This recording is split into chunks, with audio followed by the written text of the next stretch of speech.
Hello, everybody. Welcome back to another episode of the Bottoms Up podcast. I am your host, Taylor, and I tried to record this episode yesterday, and then I fell asleep. So I'm going to try not to bore myself to death this time and actually lock in and get this done because Ebony is picking me up in less than 45 minutes so that we can go thrifting for Girls in Wonderland outfits. So yeah, that's my life. But so I really have wanted to record this episode for a minute. It's one of the bonus episodes that I had in mind before I even started this season, because when I did my episode on Divine Feminine and I was reacting to that particular YouTuber, it felt cheap and I didn't like that. I don't feel like it really had the substance that I like for my episodes to have, especially, the ones where I'm, just sitting down kind of letting out my thoughts instead of trying to have a conversation with somebody. So I was like, you know what, let me revisit this. And then too, like I was just having some more thoughts like about myself and my identity and my femininity and my womanhood, over the past year. So maybe I'll always do just like an annual update of like, here's how I feel about being a woman. If you guys are interested in that, let me know. I don't know. But before we get into that, some announcements. Obviously, it is Wilton Women's Week. Another big reason why I was like, let me get this episode out during this week. Very relevant to a lot of the conversations that we're having within our community. So I hope to see you guys at some events. I myself am making a commitment to one event per day. So I have posted my calendar on Instagram, like my personal calendar in terms of like where I'm going to be actually, the events I'm going to be attending. And then if you guys are just looking for more information on that, you can go to www.wiltonwomensweek.org. And there's a full calendar of events there. And there's also links to register for the various events. Additionally, I was finally able to announce my partnership with Pandora. Woo! I'm so happy. It's been a long time coming. Literally been working with them technically since last year, actually. Was the first, kind of like the first introduction. And then I was like, okay, that's crazy. But this year, it's like everything, I swear, because there's going to be like a lot of, no, I'm not even going to share. I'm not going to share everything. But, yeah, it's been a long time coming. Just know that. So I am working with the Virgins this year to bring them a unique experience for the 25th anniversary. So if you are a Girls in Wonderland Virgin, you can either DM me, you can DM Shauna Santana, you can DM Ebony, or you can DM T. We'll go ahead and get you added to the Virgins group chat. That's where we're going to post like a lot of updates. And then additionally, I've just been sharing some events that the Virgins can meet each other at ahead of time. I just want to make sure that everybody is comfortable and having a good time. Like, it's going to be my first year too. And like, yes, even though I'm technically like doing all this stuff and participating, I still think that it's important to, create spaces where first timers feel comfortable and happy and don't feel awkward and don't end up leaving because their anxiety got the better of them. Because I would know a lot about that. So that is it in terms of announcements. Let me go ahead and read my horoscope, and then we can jump into this conversation. Let's see what CoStar has to say to me. I have been like really locked in lately in terms of both like horoscope and doing tarot more often. Actually, so my friend Star, they run Dyke Night. No, not Dyke Night. Dyke March, Florida. And they used to work for Sunserve, just recently transitioned out of that job, but they do a lot of tarot. And we did a tarot, it was like a tarot, I'm like blanking on the name. We were on a Zoom call, it was a group of us on a Zoom call, just kind of like exploring tarot individually for ourselves. And we did that's when I did the reading for the end of 2024 and then like the full reading for 2025. Where I got my 10 of Cups, which I'm still keeping in mind. I feel very much, I'm feeling very 10 of Cups. I have a lot of cups and they're all very full right now. So, I've just kind of been using that as my guide, especially. And even like this, because I do feel like I get in my head very easily. which I think will be very clear as we begin to talk about this topic and why it kind of, jumps out for me so often. But I think when I do get so like lost in my head that I'm going in these circles, like the tarot has just been so helpful to just like really recenter and like really refocus. I did pull tarot for Q2 of this year because I just had a feeling. I was like, I know that I'm going to be really stressed out. I know that it's going to be a lot. But one of the things that like tell me about my Q2. And it was literally like, you're going to be stressed out. You're going to have a lot of opportunity. You're not going to get any sleep, but like, it'll be fine. So all things that I already knew, but like the cards just kind of reinforced it for me, which is really nice. So my horoscope. Good morning, Taylor. It is 80 degrees and mostly sunny. Today at a glance. Inform yourself about the ground rules. Do level up, toolkits, supermarkets. Don't self-doubts, apologies, exclamation points. With those don'ts in mind, I'm hopping into this topic. And before I really get into it, I know I've been before, then I list all these things, but whenever I talk about these things, it is descriptive, not prescriptive. I'm talking about myself and my experiences, and if you relate, great. Love that. Beautiful. That's why I talk about these, especially because I don't feel like there are other people having these conversations so openly, either online or on various platforms. So I like to share, but like, I'm not trying to tell anybody what to do with their lives. I'm not trying to tell anybody how to think or how to behave or how to feel. I'm literally just using this as a platform to really unpack my feelings about, a particular topic or a particular idea or a concept. And that's really why I do like these bonus episodes where I'm just doing a little talking head, because similar to the tarot, it's like a moment for me to be like, you know what? Let me just get all this out and let me see like what other people think, and let me see, how are we feeling? Like where do the girls stand on this topic, So now we get into it. And I brought my notebook again because I'm trying to be more organized. I'm trying to be a good podcaster.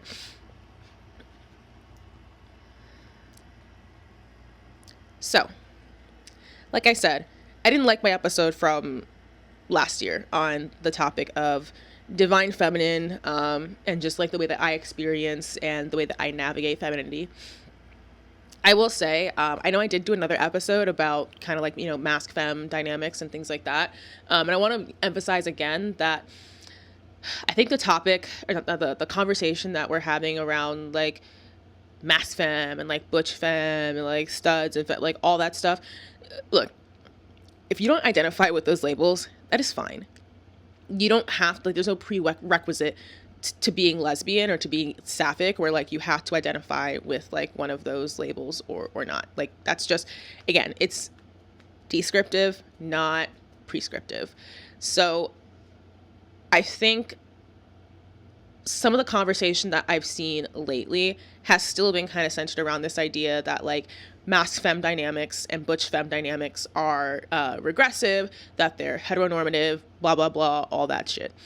And I think that honestly, like, as much as I can, objectively say, well, again, two women being in a relationship is not heteronormative. It still does impact like me internally, and like I still have feelings about that, and it still does make me sometimes feel a little bit insecure about the way that I navigate that identity. And like, this is a rhetorical question. It's a serious rhetorical question, but I ask,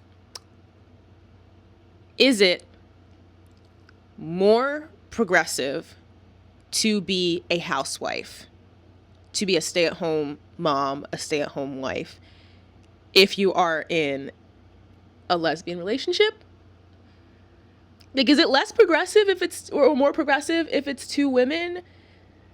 Which, again, like, I know that the answer is, like, it doesn't matter. Like, it literally does not matter. But, it really takes me back to just, like, the way that I was raised, and then in addition to that, like, finding out and kind of like realizing who I am, and then also just some of the messages that I've gotten from society and even from friends, like just throughout my entire life. Because so when I was, okay, just in general, I was not raised with like any sort of gender roles. My parents are both highly educated immigrants. Like, we like the standard in my household, it was just excellence. There was nothing less than excellence that was allowed. And so when I was, coming up, even though I didn't have like those messages coming from my family, like my mom was the breadwinner for like the majority of my entire childhood. She technically is like more educated than my dad, but also like she went and she's a doctor, so of course she has like more degrees than him. That just makes sense. But like my dad's a fucking rocket scientist. Like my dad works for NASA. My mom is a doctor. My dad is a rocket scientist, and I'm a podcaster. So you can imagine how stressful it is when I go and I sit down with them and I explain what I'm doing with my life. But it was very much like, I as an individual was meant to just do great things. It wasn't, I wasn't, even though, I went to church, and, I've talked about like the issues that we had with that particular church and, how we were kind of pushed away based on some of those experiences. But in my actual household, there was never a message given to me that I was only supposed to be a wife, that I was only supposed to be a mother. I was never reduced to womanhood. It was simply like, you're a person and you need to get educated and you need to have a good job. You need to be successful. That was it. There was no questions asked. And so despite that, I'm still getting messages from society, and especially as a kid growing up in the early 2000s with unfiltered access to the internet. I was getting a lot of influx, a lot of outside influence. And so I remember, oh my God. This is a reminder. Drink water every hour. Okay, I don't know if you guys could hear that, but that was my Alexa telling me that I need to drink water. I actually have a reminder to drink water every hour because that's where my self-care is at right now. So allow me to take a sip from this recycled Martinelli's apple juice bottle. I love these. These are actually really cute.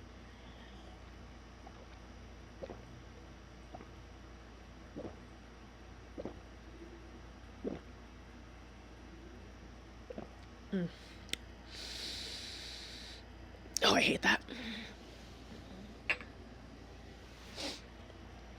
So when I was younger, I actually distinctly remember having this conversation with my home ec teacher in like 7th or 8th grade. I told her, and her name was Mrs. Taylor, that I wanted to go to college after high school, get an associate's degree, like a 2-year business degree, and then I wanted to get married and just start having children by the time I was 20. Again, this is back when I was having thoughts about women that would have been deemed an issue. So I was like still kind of in this mindset of like, okay, yeah, like I'm gonna marry a man and I'm gonna like have children and then that's gonna be like my whole life and I'm gonna have like 7 kids by age 30 or some shit like that. Mind you, I'm 27 now, 27 and a half. And I'm sitting here babysitting my non-binary friend's dog. Girl, you're really going in on these feet. Are you okay? I guess it must taste good or something. So, and I remember like she actually, and she was a little bit older, like she would have been like in her maybe late 50s at that point. She actually said back to me and she was like, why do you all want to get married so young? And I was like, this is back in, oh God, what year was I in middle school? Like 2010, a 60-year-old woman said to me, why do you kids want to get married so young these days? A 60-year-old white woman in like rural Maryland. So like you can imagine how struck I was by that statement. And like obviously clearly I was struck by it because like it still sits with me to this day. And I think like that's really where my mindset did start to shift, where I was just like, you know what, maybe my life doesn't have to look like this image that I've been like force fed by society. And like I do think that some of it was also kind of like childhood defiance, where like your parents tell you that you're supposed to do a certain thing and then you do the opposite of that because of like blah blah blah. And that's like that you can unpack like a completely separate conversation. But it brings me to this idea, this concept called choice feminism. So there's actually, there's a YouTuber, I think her name is like Froggy Adventures or something. She did a wonderful like kind of like YouTube like deep dive on this topic and like really explains it incredibly well. I'm going to try to like summarize it. So in essence, choice feminism is this concept that grew out of, I think, like fourth wave feminism, of like, again, kind of like 2010, like 2015 time frame, when we're kind of like when feminism kind of took over social media. So that modern wave of feminism bred this idea of choice feminism, that like a woman can basically do and choose whatever she wants for her life. So if a woman wants to be a stay-at-home mom and wants to submit to her husband and wants to exist within a religious realm and all of that, that like that is just as valid of a choice as a woman who is choosing to be child free, very like sexually liberated, not modest like in any sense. That like these two extremes are like appropriate lifestyles for any woman, so long as it's what she's choosing. The issue with choice feminism is that it oftentimes fails to recognize that for a lot of women, that more conservative lifestyle isn't necessarily a choice. That if you are raised in a way where you're taught that women are supposed to act a certain way, and so then you choose that lifestyle later on, do you really have a choice? Like, was it actually a choice?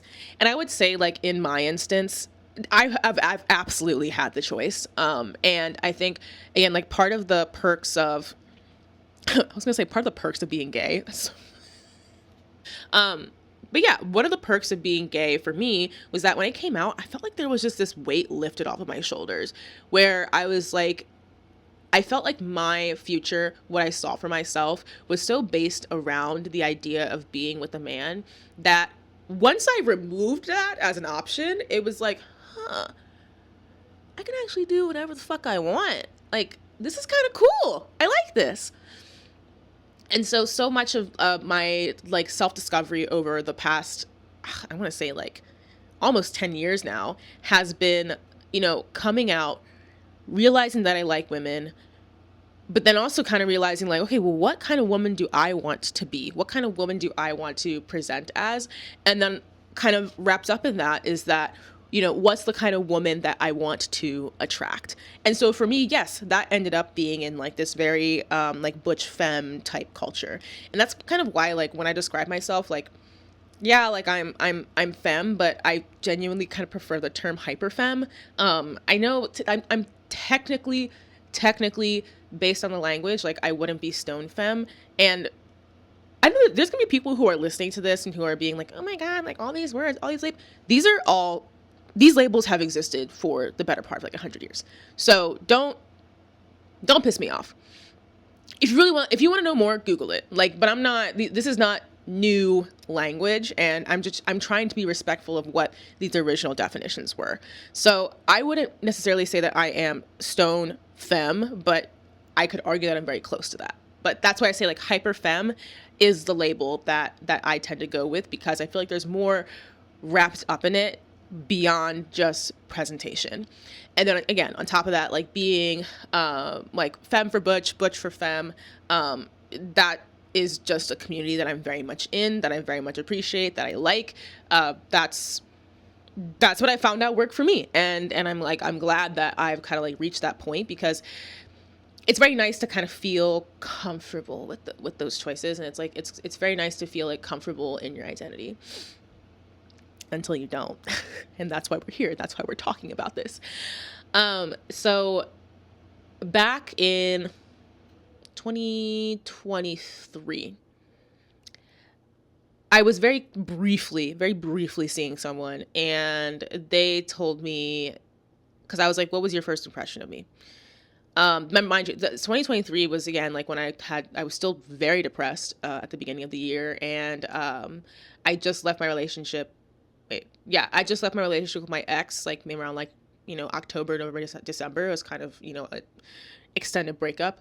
And I was at that point, because I was so depressed and because I was feeling so insecure in the relationship, I didn't want children. I was very much like, or I hit the point of like, I want children, but I'm like, I shouldn't have them because my mental health is blah, blah, blah. And my partner is blah, blah, blah. Like all this very complicated feelings and thoughts. So somebody who I was seeing was like, oh, like at first I got this impression that you were just like you and like kind of like intimidating. And then I got to know you and I realized that you want a house with a white picket fence and 2.5 children. And I was like, huh? What do you mean? Like, what do you mean? And I actually, like, it's not that I took offense to it, but I was like, why would you see, like, what do you mean? What? That's not me. Who am I, what are you talking about? That's crazy. And then last year, I was, again, briefly seeing someone and she basically said the same thing. And I was like, all right, maybe y'all have a point here. Like, maybe. And I just kind of, towards the end of the year, end of 2024, just because I was also kind of having these interesting conversations with a couple of friends and friends who love me very dearly and who want the best for me. But I think they were saying some things that I was like really taking to heart in not the best way. That really emphasized on like me being softer, because I think like sometimes I've expressed like every once in a while, like I'll get into this mindset where I'm like, oh my God, I don't have a girlfriend. Life sucks, which is so stupid because then when presented with the opportunity to have a girlfriend, I sleep. And I love sharing up with this dog because I sleep diagonally and then she fits like right here and it's perfect. Yasha, I love you. Do you love me? Yasha? Okay. Yes. Do you love me? Okay, cool. Wow, that kind of hurt. But it like, I'll get into that mindset and then I'm like, okay, whatever. But it's sometimes like I'll kind of discuss like, okay, well, what is the impression that I give off like to women? And I think especially sometimes when someone does kind of give me, like someone who I'm interested in or who might be interested in me, when they give me feedback, actually it's mostly when people are interested in me and when they give me feedback about how they perceive me and how they interpret me, sometimes I'm like, ooh, I didn't like that. And so like that kind of became a discussion like amongst myself and my friends. And somebody had said like, oh, like you're in your soft girl era, so like be softer. And takes me back to that Beyonce line where like softness is kind of equated with being small and being weak, and being meek is actually my big one. Softness is associated with being quiet.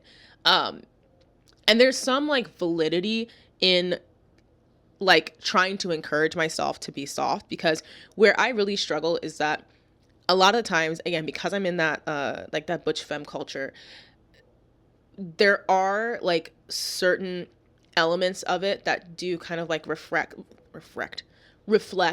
traditional gender roles like to an extent.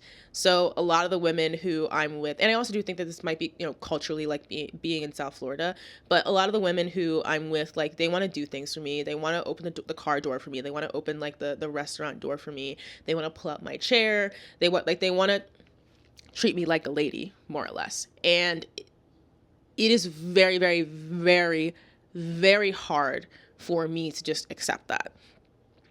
And it's so funny because like I just feel like I am in competition with my own femininity regularly. which I think is fine. But my issue, and what I noticed, like when my friends were kind of like telling me to be softer, I feel like my issue is that I see that competition with femininity, and I see that tension with femininity as competition and tension with my womanhood. And that's where it becomes an issue. Because when I legitimately, like, I was sitting with myself and I was just like, why did I feel so taken aback by somebody telling me that I want to be a housewife when, like, I know that I want to be a housewife. I know that that's something that I want for my future. But I think I also see career success, like, in my future.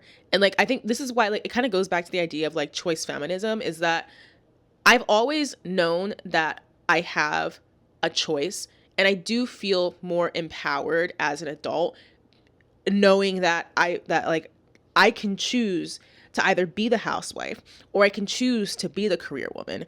And I personally have made the choice that I will have both.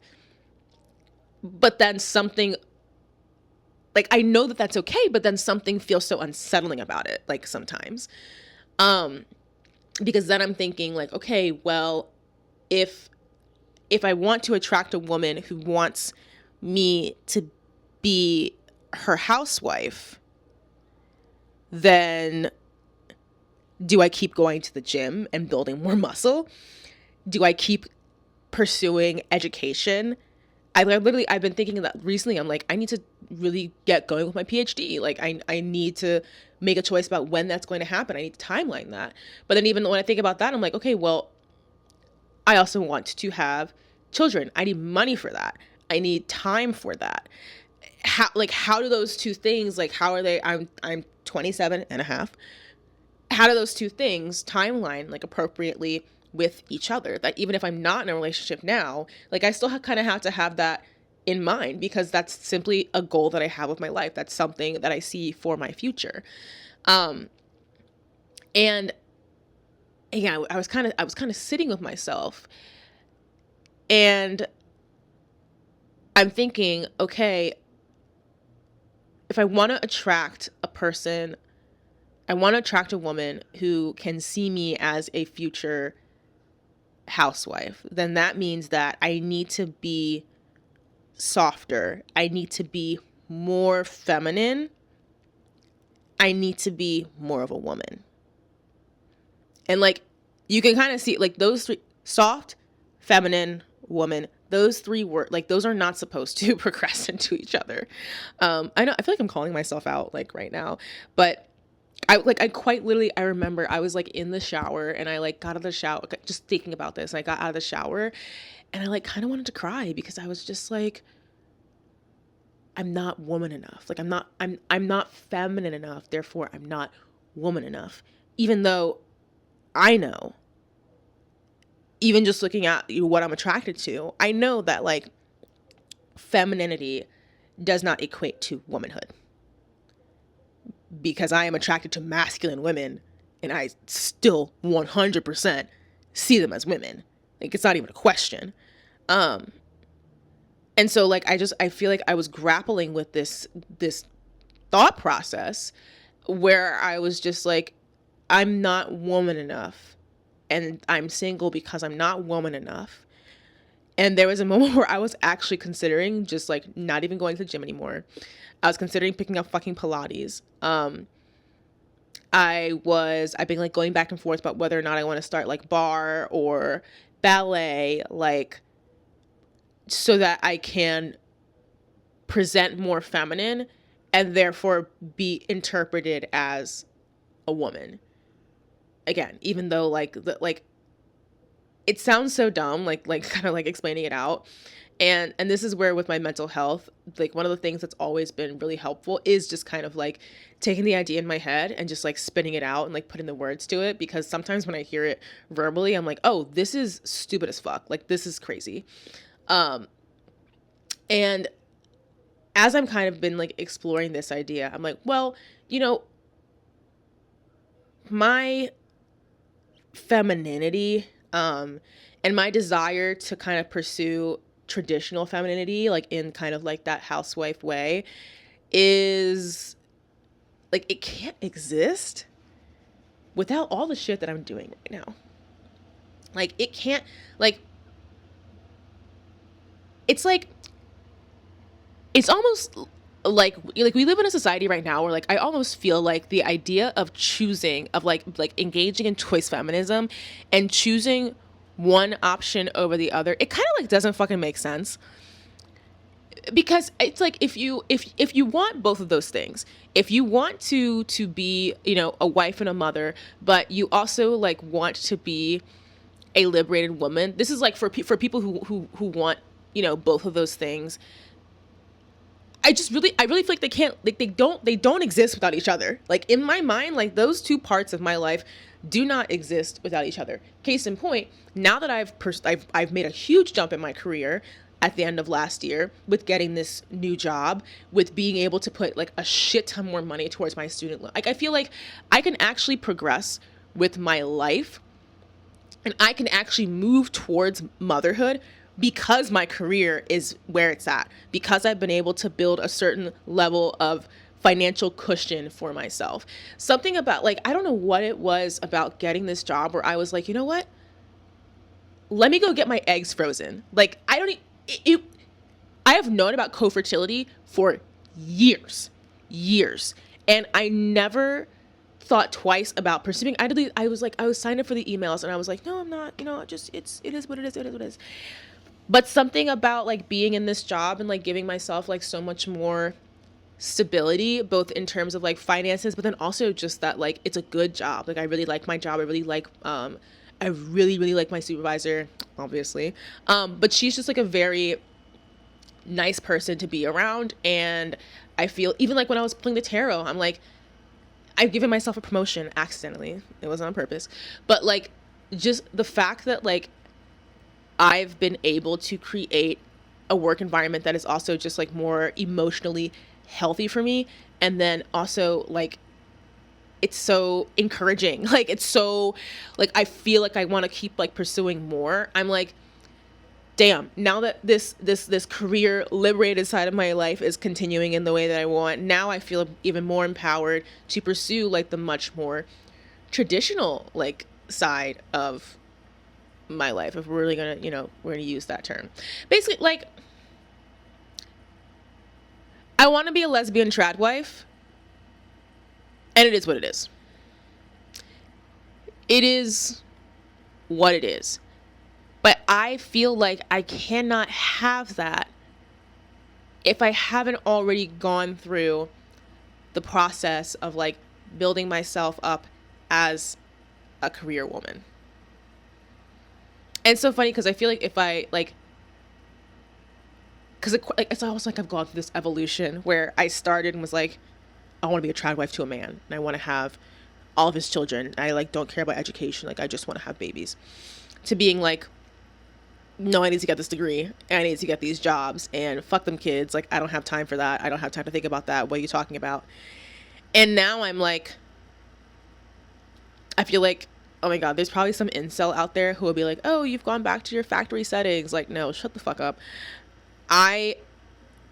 Now it's like, again, I've built that foundation for myself where I'm like, I can do the trad wife stuff.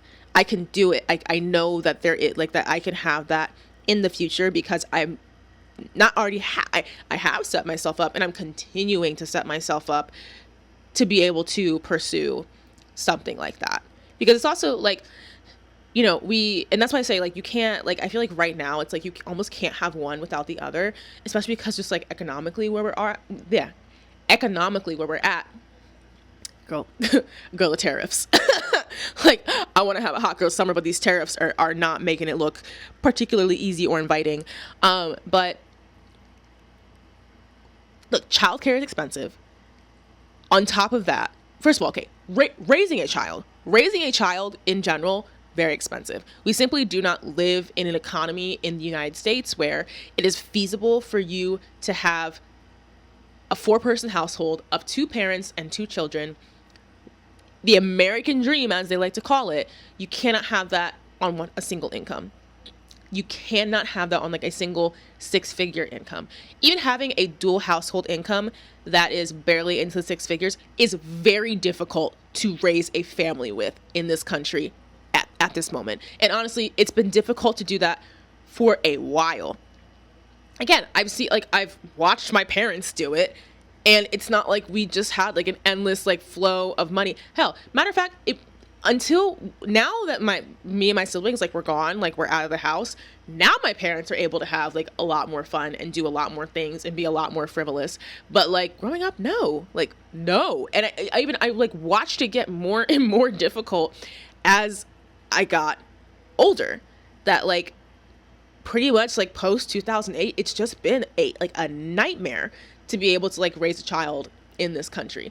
And again, that's just like your basic expenses. That's not considering the actual cost of childcare.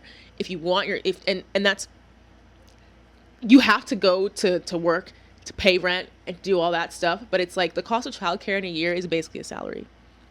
And so I feel like that's like what forces so many people into like being the stay-at-home parent. But then it's like, okay, I'm going to stay-at-home parent for X number of years. Now my kid is going off to let's say public school, even though so you're not paying for it. But now I have 6 years of no job experience. Who's going to hire you?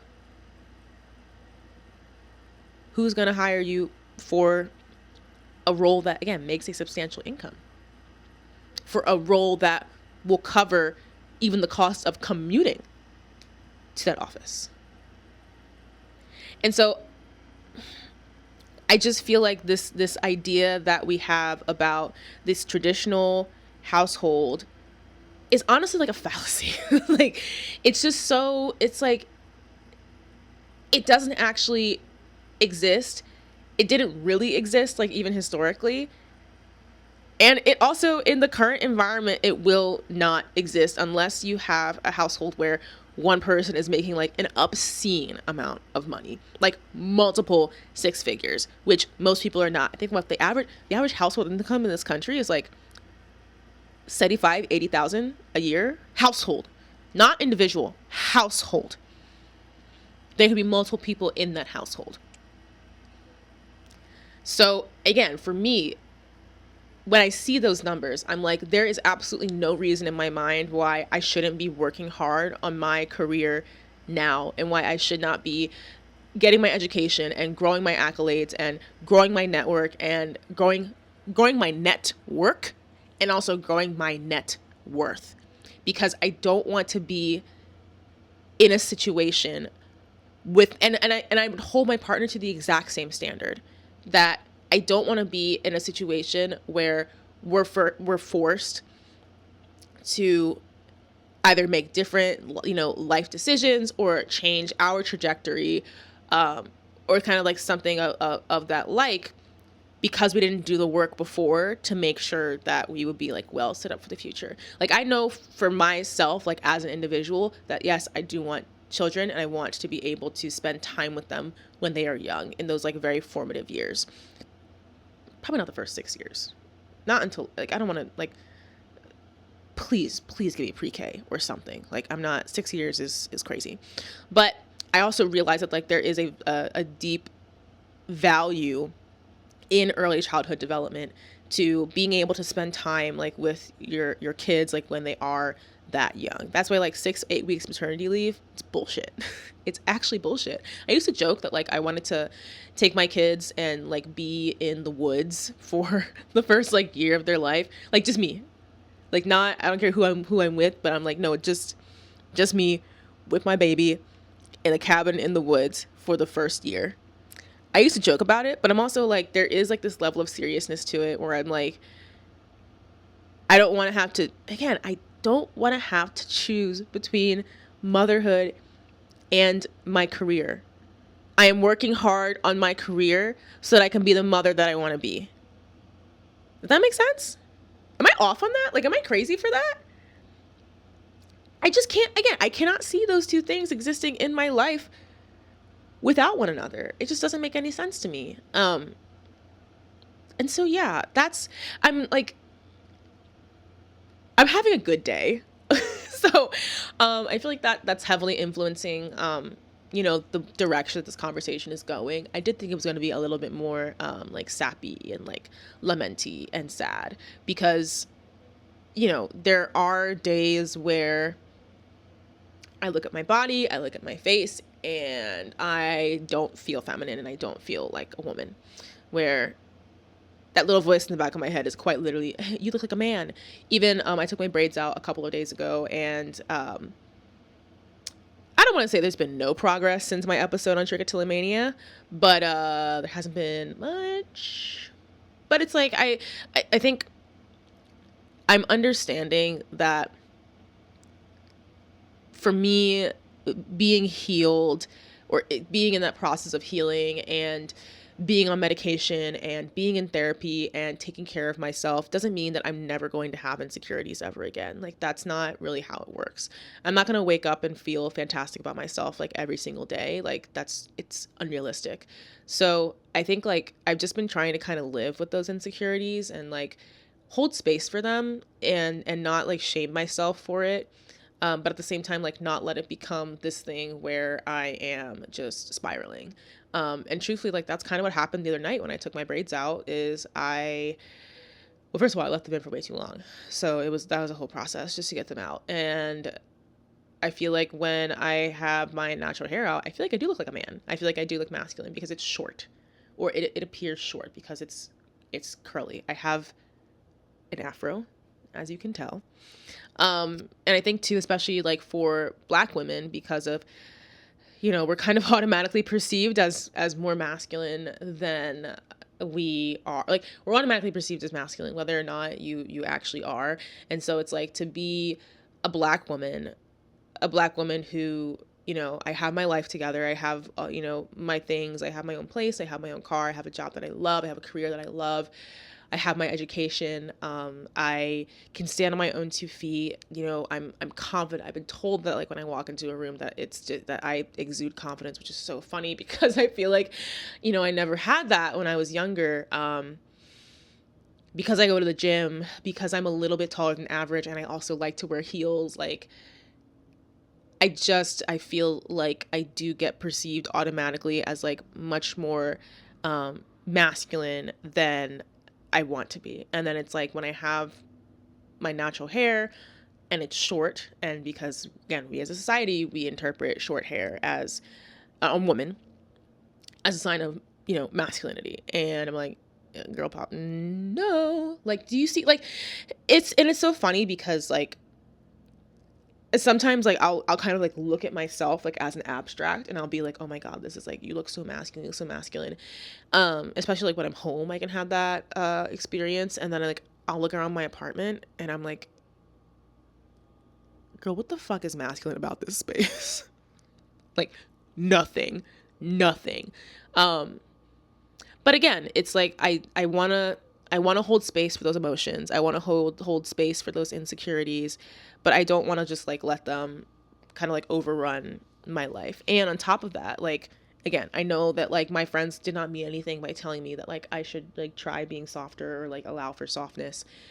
If anything, I think that, it's taught me that I should probably, again, kind of like find space to let people do things for me, which has also been a separate journey. And I know that T's going to hear this and she's going to be like, yeah, bitch, this is what I've been telling you for the past like year. What's wrong with you? But, that's why I say like my last trip to Orlando where I got to see T and I got to see Amira. Okay. Sorry, girls. Camera died. Because my battery is exhausted. But where was I? I was talking about, shit, what was I talking about?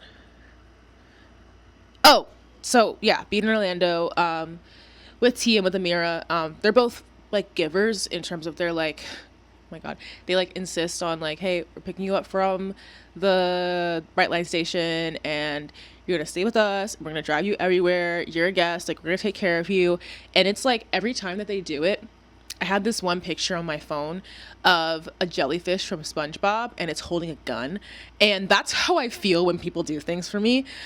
So it's just kind of been like this process of unlearning, that defensiveness where it's almost like I feel like the the most combative I get, like with my own femininity, is when I feel like somebody's emasculating me, which is so crazy after all the things that I just said. And as I talk about, the relationships that we have with our friends are a model for the kinds of relationships that we have, like with romantic partners or potential romantic partners. And so a big thing for me is to kind of work through this perception of my own femininity has been to like just allow people to do things for me. And I think like if I really want to, make this a full circle thing, that's where I could be softer. Or not even be softer, but allow for softness, is that I don't need to be smaller. I don't need to be meek. I don't need to be weak. I don't need to minimize myself. I just need to let the walls come down a little bit. And I need to, if I'm going to give out all this love, I need to also be willing to accept some of that love back. So that'll do it for this episode because I have 7 minutes of space left on this SD card. Y'all know where to find me. I'm on Instagram at bottumsup.pod. That is bottumsup.pod. If you want to be on an episode, if you have a topic you want me to talk about, if you want to suggest someone to be on an episode, you can either shoot me a DM or you can send me an email, bottumsuppod@gmail.com. Thank you so much for listening. Thank you so much for watching. And I will see you guys in the next episode. Bye. Say bye, Yasha. She'll give a fuck.